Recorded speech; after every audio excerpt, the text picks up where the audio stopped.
Spo. Ever feel like you're just a tiny cog in a giant, indifferent machine? Like your choices don't really matter? That's exactly how Leo felt. He was just an ordinary guy, working a dead-end job, living in a tiny apartment, dreaming of something more.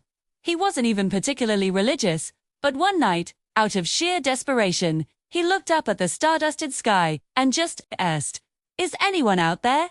Is this all there is?" He didn't expect an answer. He certainly didn't expect the world to dissolve into a sea of brilliant, warm light. One moment, he was on his dingy fire escape. The next, he was somewhere else. It wasn't heaven, not like the paintings. There were no clouds or pearly gates, too. It was more like the inside of a star, a place of pure energy and thought. And in the center of it all, a presence. It didn't have a voice, but Leo understood it perfectly.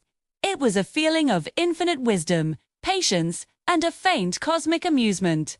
It was, for lack of a better word, God. And it had heard him. Leo, understandably, was speechless. He tried to ask a million questions at once. Why is there suffering? What's the point of it all? Is my cat happy? But before he could even form a thought, the presence communicated an idea that short-circuited his brain. Why don't you try? Try. What? Try being me. The feeling resonated.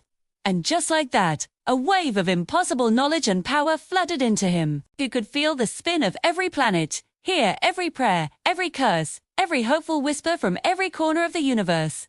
The sheer scale of it was overwhelming. He was back in his apartment. The city lights twinkled below, but now they weren't just lights. He could feel the lives connected to each one. See. He thought about his empty bank account, and with a mere flicker of will, his online statement showed a number with more zeros than he could count. He was late for work, so he simply decided he was already there, sitting at his desk, a steaming coffee in hand. His boss, who was usually a storm cloud of fury, smiled and complimented his work. Leo could literally reshape reality with a thought. For a while, it was incredible. He ended wars with a whisper. He refilled dried-up rivers. He made sure every stray dog found a loving home. He was a cosmic superhero, fixing the universe's problems one by one. But then, things got complicated. He gave a farmer a perfect harvest, but that caused the global market to crash, bankrupting thousands of other farmers, stopped a volcano from erupting. But the built-up pressure later caused a much larger, more devastating earthquake miles away. He tried to make everyone happy, but one person's happiness was another's misfortune. The weight of it all was crushing. Every decision had a billion unforeseen consequences. Free prayer, he answered, left a million more unheard. He understood now. Being God wasn't about waving a magic wand. It was about balance.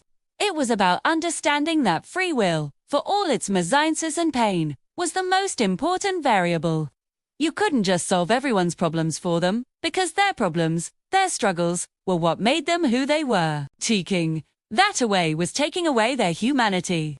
Humbled, exhausted, and with a newfound respect for the cosmic balancing act, Leo looked up at the sky again. "I get it now," he whispered. "I'm ready to just be Leo again." The power receded, flowing out of him as gently as it had come in. He was back on his fire escape.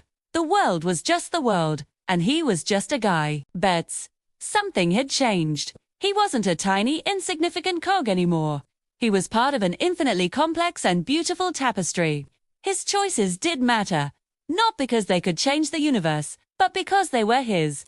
And sometimes, just making one small, good choice is the most powerful thing in the world. Thank you so much for hanging out and listening to this story.